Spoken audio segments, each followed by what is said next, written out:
कहते हैं कि सावन के महीने में पार्थिव शिवलिंग का निर्माण कर लिया गया। क्यों बार बार हम शिव महापुराण में कहते हैं कि साल में 6 महीने में, 12 महीने में, 3 महीने में, 4 महीने में, 2 महीने में, 1 महीने में एक बार कम से कम पार्थिव शिवलिंग का निर्माण कर कर उसका पूजन करा करो। क्यों कहते हैं?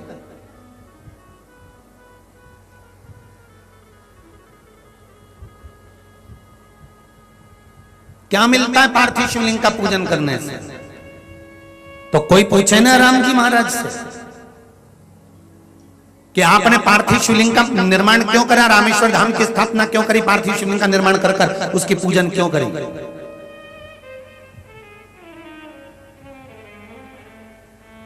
जब कोई मार्ग समझ में ना आए, कोई रास्ता ही ना मिले, दुख ही दुख पड़ते जा रहा है।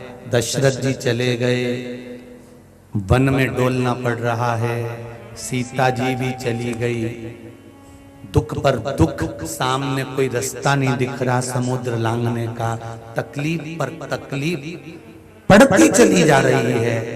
तब राम जी ने विचार कर लिया, जब सब दूर से हताश हो जाओ तब एक शिवलिंग का निर्माण करो पार्थिव, उसकी पूजन करो और फिर उसका निर्माण कर पूजन कर कर उससे प्रार्थना करो।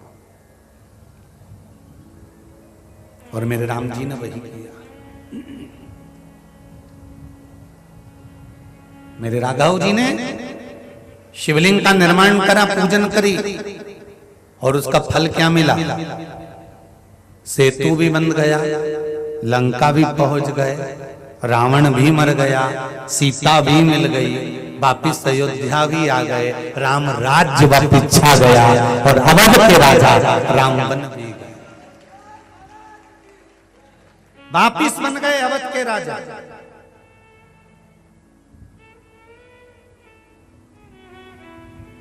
पर शंकर भगवान ने एक शब्द मेरे राघव जी को कहा था, मेरे राम जी को कहा था कि राम आप अपने कर्म पर लगे रहना, दुनिया के लोग कुछ ना कुछ कहते ही रहेंगे। मृत्यु लोक में जन्म लिया है तो उंगली उठाने वाले तो तुम पर मिलेंगे ही।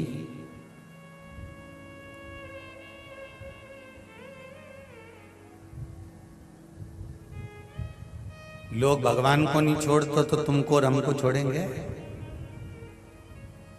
जब राम जी महाराज ने गिद्धराज जटायु का अंतिम संस्कार किया था ना, तो कई लोगों ने राम जी को अपशब्द कह दिया था, बताओ खुद के पिताजी का तो अंतिम संस्कार करानी न दूसरे को आग लगाते फिर। राम जी को नहीं छोड़ा लोगों ने।